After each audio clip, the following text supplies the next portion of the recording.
একাত্তরের মানবতা বিরোধী অপরাধের বিচারের জন্য ট্রাইব্যুনাল তৈরি করেছিলেন শেখ হাসিনা, আর এখন নিজের গড়া ট্রাইব্যুনালে বিচার করা হবে সাবেক প্রধানমন্ত্রী শেখ হাসিনার। দোস্ত, অন্যদিকে কোটা সংস্কার আন্দোলনে মাশরাফি কেন চুপ ছিলেন, কেন পোস্ট করিনি, এই বিষয়ে মুখ খুললেন তিনি বলেন এই কষ্টটা হয়তো আজীবন থাকবে। সালাম, নমস্কার দোস্ত। 5ই আগস্ট 2024 কোটা সংস্কার আন্দোলনে ছাত্র জনতার গণঅভ্যুত্থানের পতনের পর দেশ থেকে পদত্যাগ করে পালিয়ে ভারতে গিয়েছিলেন শেখ হাসিনা। দোস্ত, জানলে অবাক হবেন এই কোটা সংস্কার আন্দোলনে তার নির্দেশে অনেক ছাত্রছাত্রীকে নির্মমভাবে হত্যা করা হয়। আর সেই গণহত্যার বিচারের দাবি ওঠে এখন। প্রচলিত আদালতের বদলে ট্রাইব্যুনালে বিচার সম্ভব কিনা তা নিয়ে আলোচনা চলছে। এরই মধ্যে সাবেক প্রধানমন্ত্রী সহ 9 জনের বিরুদ্ধে অভিযোগ তদন্তের আবেদন পড়েছে আন্তর্জাতিক অপরাধী ট্রাইব্যুনালে।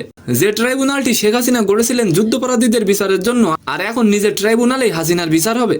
হাসিনা ভারতে পালানোর পর ভারত থেকে যুক্তরাজ্য যুক্তরাষ্ট্রে যেতে চাইলে তারা হাসিনার ভিসা বাতিল করে দেয়। আচ্ছা, আপনি অবশ্যই কমেন্ট করে যান আপনি কি হাসিনার বিচার চান। হাসিনার বিচার বিষয়ে গতকাল সচিবালয়ে সংবাদ সম্মেলনে আসিফ নজরুল বলেন, 17ই জুলাই থেকে 5ই আগস্ট পর্যন্ত গণহত্যা হত্যাযোগ্য যে ঘটনা ঘটেছে সেগুলোর নির্দেশদাতা হিসেবে হাসিনার বিচার আন্তর্জাতিক ট্রাইব্যুনালে হতে পারে। দোস্ত, অন্যদিকে কোটা সংস্কার আন্দোলনে মাশরাফি এবার মুখ খুললেন। কোটা সংস্কার আন্দোলনের চুপ থেকে বিশাল জনগোষ্ঠীর কাছে তিনি হয়ে যান ভিলেন। ছাত্র জনতার আন্দোলনে ঘটে যাওয়া প্রাণহানি নিয়ে মাশরাফি বলেন এই কষ্ট হয়তো আজীবন থাকবে, দেশের এই মুহূর্তে পাশে থাকতে পারেনি আমি। মাশরাফি বলেন, আমি যদি ওই সময় কিছু পোস্ট করি সেটার পরিণতি কি হবে ভেবেই আমি এই মন্তব্য করিনি। তবে তিনি তার বড় মেয়েকে আন্দোলনে যেতে নাকি নিষেধ করেননি। তিনি বলেন, আমি আমার বড় মেয়েকে কখনোই আটকাইনি আন্দোলনে যেতে। তো সম্মানিত দর্শক, আজকের ভিডিওটি কেমন লাগলো অবশ্যই কমেন্ট বক্সে জানাবেন। আর ভিডিওটি যদি ভালো লাগে অবশ্যই একটি লাইক দিয়ে আমাদের চ্যানেলটিকে সাবস্ক্রাইব করে দিবেন। ধন্যবাদ।